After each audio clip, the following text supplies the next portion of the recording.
So before we start this video, I just want to explain to you guys what happened with the scammer and all that. It didn't happen to me, it happened to my dad. So let me explain to you guys and tell you guys a story. Yeah, so this is how my dad got scammed. I didn't get scammed. He pretty much booked the load from Richmond, California to Ontario. And I guess when you're on the load board, you look at the credit scores, and if they're not good or they're not factorable with your factoring company, then you can't take the loads. He's lately been taking risks with these loads that don't have good credit scores or that aren't factorable with his factoring company, and he'll just get like a T-check. And it's been working out. It hasn't screwed him yet. But with this load, they offered him to pay him cash when he delivered. And so he was like, oh, sweet. Yeah, I'll do that. I mean, he's like, I'm not going to let you guys let you guys unload it unless I get the money first. So they're like, yeah, we'll do that, blah, blah, blah. So he was like, oh, sweet. Cash? All right. Like I said, he's done a bunch of these loads, and he hasn't had a problem yet until this one. So he ends up going to Ontario, try to check in, and they're like, we don't have you on the list or anything. They're like, you're not supposed to deliver here or something like that. He's like, what do you mean? And I guess he was like texting the guy, and ever since in the morning he texted the guy, was communicating, but then the guy stopped communicating with him once my dad was like, they're not going to take me in here. Like, what should I do? And the guy stopped texting. Well, at first, when my dad first got there in the morning, my dad was like, oh, I'm here. And he's like, oh, I'm not there yet. I won't be there until 1 p.m. Supposedly, he was supposed to be there at 8 a.m. So he told my dad, I'll pay you $50 for every hour of detention. So my dad waited, and finally it was like around 1 or 2. And my dad tried again. And the guy was just making these sad stories, talking about, oh, I don't know exactly what the story was, but making sad stories, you know how that goes, excuses. So then my dad was like, he finally caught on to, he's like, oh, this is probably a scam or something like that. So he ended up calling the people of the delivery, and he finally got a hold of somebody. It took several calls, but I'm just making the long story short. Finally, he got in touch with somebody, and my dad explained to the guy what was happening. And pretty much that load was brokered like 3 times. And if you guys know anything about trucking or brokering and all that, you're not supposed to be double brokering a load. Double brokering is when, from my knowledge, is when you book a load, but then say you book a load for $1,000 and then you try to give it to somebody else for like $500 so you can make $500. That's double brokering right there, and you're not allowed to do that. But there's like a lot of scammers out there and all that be doing that. And right when I told my dad, I was like, did the guy have an accent? He's like, yeah. And I was like, well, that's where you messed up. I was like, as soon as I hear when I call people for loads, as soon as I hear an accent, I'm sorry, like this is not racist or anything, but I'm Mexican, I can't be racist, I'm brown. But as soon as you hear someone with an accent, I'm like, seems like a scam. I'm already like alert most of the time. I'm not saying all the time, but most of the time that's how it is. If we're being honest, if you guys are in trucking, you guys know I'm stating facts. I'm not just making some BS up. But that's pretty much what ended up happening. So he got stuck with the load. He got a hold of the person that needed the load, and pretty much they said, can you bring it to Colorado? So my dad said yeah, and he gave him a rate, and he's like, if you guys can do it for this, then I'll take it. If not, then it is what it is. And they try to say something lower. He's like, no, he wasn't budging. So they finally accepted his rate, and so he's now taking it to somewhere in Colorado. And yeah, hopefully everything works out. He should be good now because the original broker had a good credit score, so he should be getting his money. Plus whatever that other broker told him at first, that scammer guy, he's getting whatever rate he wanted to go to Colorado and that money to, yeah, if you guys get what I'm saying, yeah, from Richmond to LA. So that's crazy that happened to him, but you live and you learn. And the thing is, he did say that with this load, he did say it was sketchier than the other ones because they didn't make him do a carrier packet, and they didn't give him a Raycon, which is weird. But he still ended up doing it, so I don't know. At the end of the day, it was a little headache, but it could have been much, much worse for him, because at least now he figured it out. So, and it wasn't that, it was a big deal, but not a huge deal. Yeah, and pretty much I just wanted to share that story. That way, if you guys work off the load board too, that it is okay to take those loads, but it's not okay. They do pay more most of the time, but there's a risk involved. So I haven't took one yet. My dad has. I've thought about it, but I don't know. I haven't had to yet, because sometimes there's not very good loads out there, and then there's that one good load, but they don't have a good credit score. So I'm like, I kind of want to take this. And nothing against those people that have like those accents or anything, but bro, they be calling me all the time, telling me, hello, my name is Bob. And I'm like, dude, your name's not Bob. It's like something else. I know your name's not Bob, it's not James. Like, I can tell you have an accent, bro. Like, I don't even want to talk to you. I just hang up right away. Yeah, so we just got done delivering here in Ontario, looking for loads, and I thought I had one booked. It was from Ontario to Portland and then going to Puyallup, Washington. A really good rate. I wanted to do it, but today's Tuesday, and usually those loads deliver Thursday, but then they wanted me to deliver the second one Friday, so that's 3 days, and I was like, if I could deliver it the same day, then it would have been worth it. But that last Friday drop, because it was 2 drops, it's not worth it. So I had to cancel the load because we agreed and we were getting set up and everything, but then I told him find out what time the places close and all that to see if I can make it. And pretty much both places closed before noon, so yeah, I didn't end up taking it. We're here at the TA in Ontario. Let me show you guys. Here at the TA in Ontario, and they have really cheap fuel here. Well, not really cheap, but it's cheaper than anywhere else.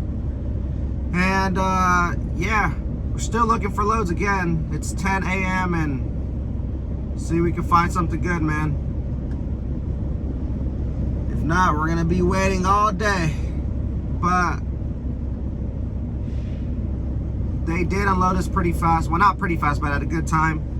Over here, our appointment was at 8. They finished at 9:30, and now it's 10. So gotta keep working that load board, man. You guys don't know how long this takes, but it takes a lot of calls, a lot of emails to try to find one freaking decent paying load, not even good. There's my dad, and I just got here to the Planet Fitness in Ontario. I'm gonna hit a little workout, and then I'm gonna go pick up at 2 p.m. Right now it's 11, so we got 3 hours to kill. Man, I'm not gonna lie. I've been doing trucking for like 4 or 5 years, and it's finally starting to catch up to me. I weighed myself at the gym today. I'm 191. That's the heaviest I've been. So yeah, man, I'm gonna have to start doing a lot more cardio. I feel fat as fudge. It's finally starting to catch up. All right, that other door was the wrong door.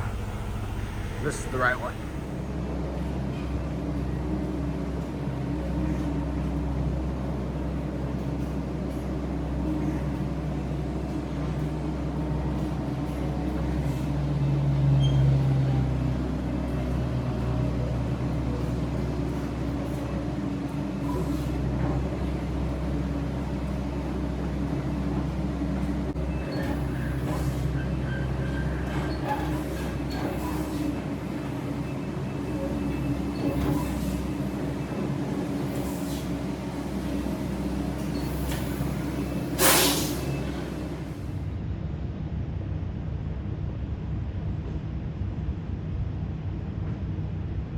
All right, they took about 2 hours to load us. We are loaded with the Rocks energy drinks. It's called ZOA or ZOA.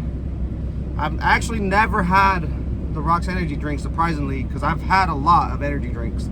So the load weighs, on here says 38,000 pounds on the paperwork, but the broker told me it was gonna weigh 45. But on my scale, my Bits Air scale, on my app, the load weighs 43,000 pounds, so it's a heavy load. But I'm good with the pay that we got. So we're gonna start heading out right now. And yeah, we'll probably make it all the way up to Redding or Red Bluff, around there.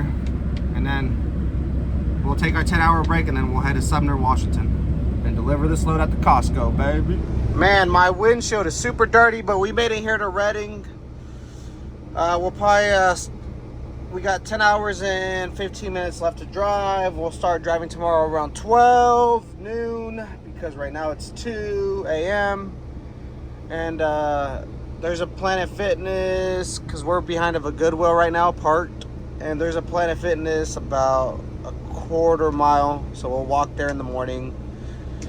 Maybe work out, take a shower, and then we'll take off to Sumner, Washington, and we'll probably arrive there around midnight. We'll see though. But for now, good night. Just got done showering and hitting the gym. Parked right here. Got myself something to eat. What a beautiful day. Now we got about a 10-hour drive till we get to Sumner, Washington. Man, look at that cop right there. Outside his car with his radar gun.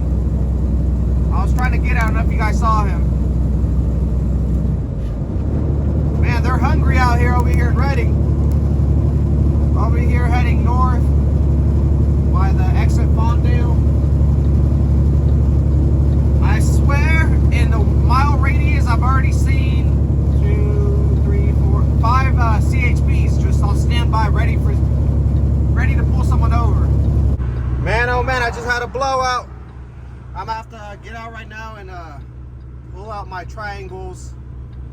And I think it's my super singles, which really sucks because now I'm stranded here. All right, so we got our triangle set up. 1, 2, 3. Let me show you guys a tire. Man, that was a loud boom. And this what sucks about having super singles is that I can't ride to the nearest tire shop. Pretty much stuck here. Luckily it didn't damage the mud flap. The rim should be okay, I believe. Let me see what else. Let me see if there's any other damage. Airbag looks good. Everything else looks good, so I'm gonna have to call somewhere and get someone out here.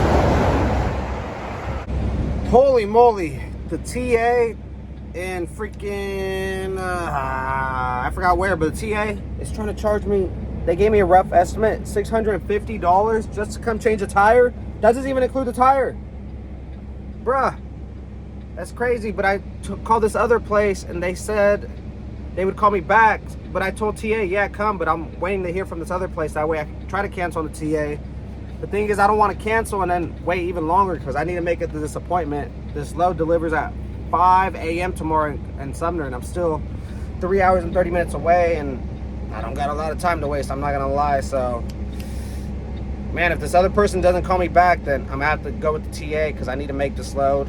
And if they call me back right now, right away, I'm gonna go cancel on the TA. So yeah, they need to hurry up. All right, so in situations like this, man, I did want someone to hurry up and come out here. That's why I called the TA, because I know they're fast to answer and all that, and they were the first thing I thought of. But I canceled on them right now. Luckily, the guy was still taking his lunch. I found someone else to do it for half the price. TA gave me a rough estimate of $650 just to come out here and change a tire. I have a spare with me. That's crazy.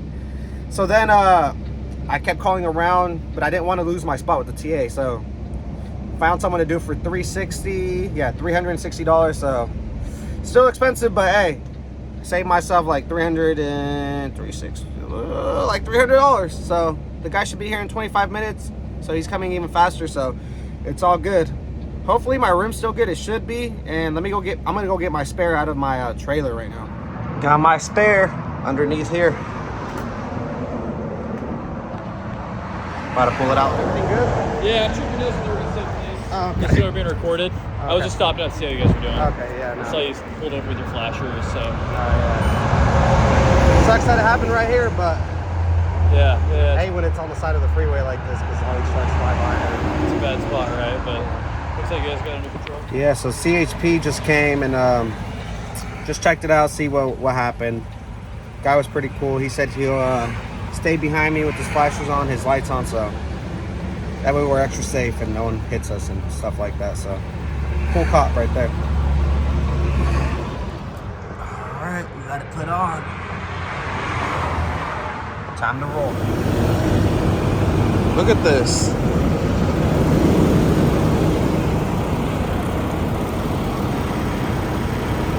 Man, I'm at the scale house park and there's a bunch of freaking pee bottles everywhere.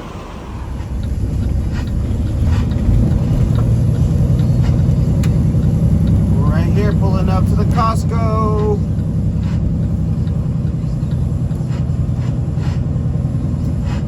$4:55 a.m. for a 5:30 a.m. appointment. So let's see if we can get a door right away or if they're gonna make us park first. So the guy gave me the pager so I could go park on the right-hand side. But then as soon as he gave it to me, it started going off to go to door 254. So luckily I didn't have to go park over there before getting a door. My buzzer went off right away, which is good.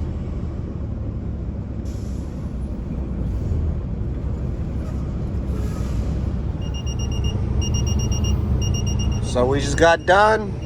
About to go check out, get our paperwork, and close our doors, slide our axles back to normal, and we should be good.